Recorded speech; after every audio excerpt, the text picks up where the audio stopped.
Deputy CM Bhatti విక్రమార్కతో కొండా Murali భేటయ్యారు. ప్రజాభవన్లో deputy సీఎంతో మంత్రి Uttam Kumar Reddy, MLA Komatireddy Rajagopal Reddy, మాజీ MLC కొండా మురళి సమావేశంలో పాల్గొన్నారు. తాజా రాజకీయ పరిణామాలపై ఈ సమావేశంలో చర్చించినట్టుగా తెలుస్తోంది.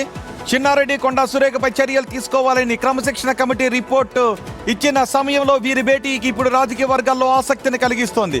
సమావేశం ముగిసిన తర్వాత బయటకు వచ్చిన కొండా మురళి సుష్మిత వ్యాఖ్యలు ఆమె వ్యక్తిగతం అంటూ కామెంట్ చేశారు. ఎవరి అభిప్రాయాలు వాళ్లకుంటాయన్నారు. తన బిడ్డకి స్వతంత్రంగా మాట్లాడే హక్కు లేదా అని కొండా మురళి ప్రశ్నించారు.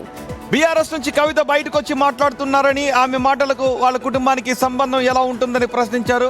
అదేవిధంగా సుష్మిత మాట్లాడిన దానికి తమకు సంబంధం లేదు అన్నారు.